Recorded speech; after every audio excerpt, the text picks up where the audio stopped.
Hi, I'm Elizabeth Levinshteyn. I'm a ninth grader from Spring Lake Park High School, and this is my project, a look into the tiny earth finding antibiotic-producing bacteria in Yellowstone soil. So antibiotics are naturally produced by bacteria to eliminate other bacteria in their environment.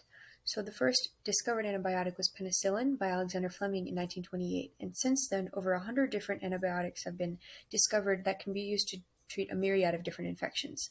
However, when people incorrectly dispose their antibiotics, they come into contact with bacteria in the environment, and through natural selection, these bacteria develop antibiotic resistance, which makes these infections a lot more difficult to treat.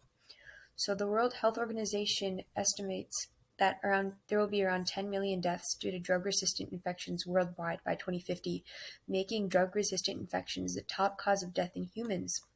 And this is compared to the 700,000 annual worldwide deaths to drug-resistant infections now.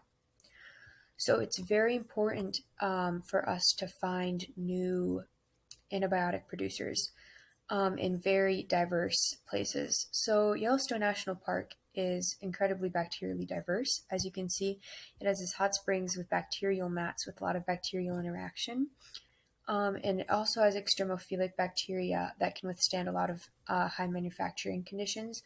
For example, an enzyme called Taq polymerase works for PCR because of its ability to withstand high temperature, and it was found in Yellowstone.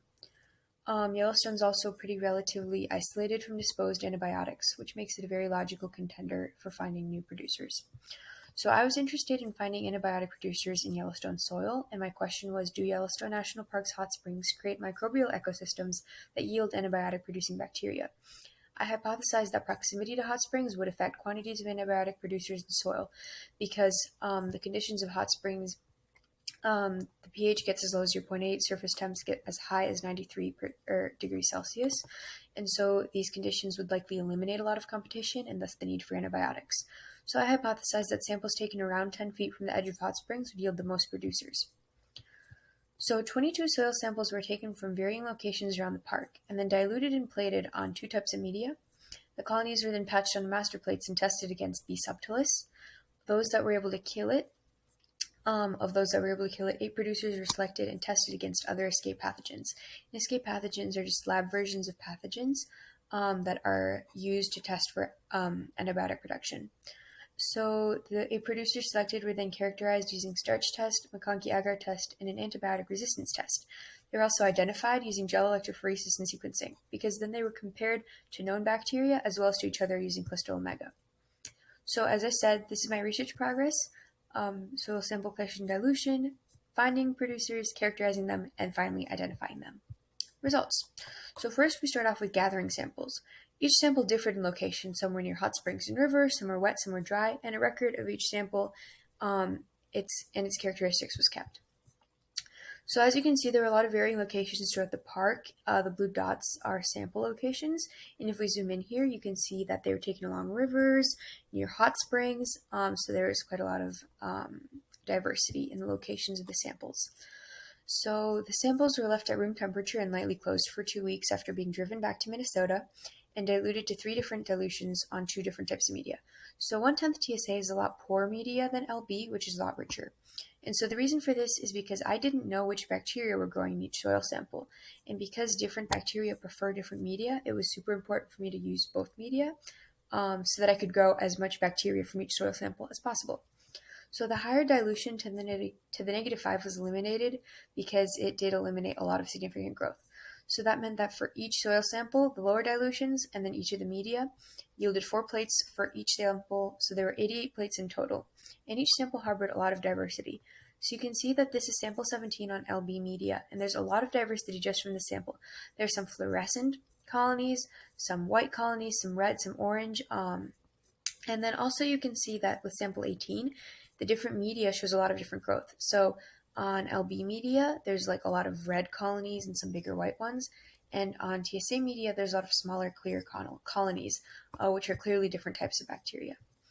So then 42 colonies were patched onto each master plate, as you'll see in a second. And these master plates were LB media, and they served as positive controls. So from the plates that I just showed, colonies were patched. The colony sample characteristics and location on the master plate were recorded. And then they were also patched in the same exact position onto a plate with B. subtilis on it, as you'll see. Areas with no growth indicated antibiotic production, and there were 46 antibiotic-producing colonies found. Likely, some of them were the same species. So this is the positive control master plate, and these are just colonies taken from the different sample plates. And so these are from samples 4 and 17. They were patched in the exact same positions onto plates with B. subtilis. And so you can see that here we have a positive control, and these little rings of no growth show antibiotic production. So of the 46 producers found, 8 were selected based on unique characteristics. For example, 2 of them were fluorescent, and the same exact methods were used on 6 more escape pathogens. And several of the producers killed different pathogens, which suggested different species, which was super interesting. So next was characterizing the producers using a starch hydrolysis, Makarevitch, and antibiotic resistance test, and all characteristics were stored in a comprehensive table, which you'll see in a second.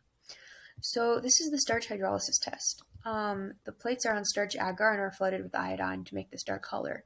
And so if there's no starch hydrolysis, if the bacteria that are streaked cannot hydrolyze starch, then nothing changes, as you can see here. But the yellow indicates that starch was hydrolyzed, so you can see that these 2 colonies actually did hydrolyze starch, even though these 2 didn't. Something that was interesting was the 2 fluorescent colonies, which I hypothesized would be the same species, showed different results, which I'll talk about the significance of in a little bit. So next was the Makarevitch agar test, which shows gram-positive or gram-negative bacteria, as well as lactose fermentation. So growth indicates gram-negative, which all of the 8 producers were gram-negative, as you can see. Pink shows that they were able to ferment lactose. So you can see here and here they were able to ferment lactose, and yellow means non-fermenting. Finally, there was the antibiotic resistance test. So again, no growth indicated lack of resistance.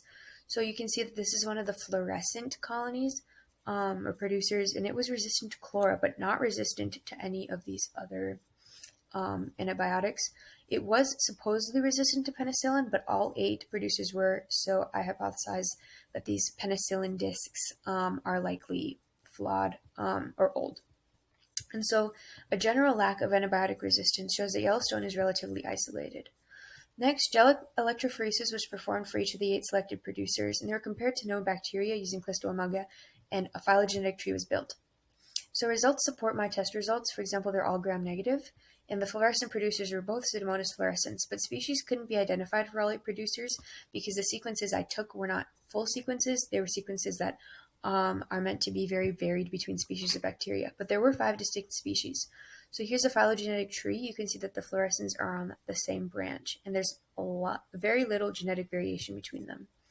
So this is the comprehensive table with characteristics. The most interesting thing was that the 2 fluorescent bacteria actually show different results in starch fermenting, which means they're variants of the same species. Next was locations of soil sample. So freshwater rivers with inflow from hot springs proved to be the best sources of producers.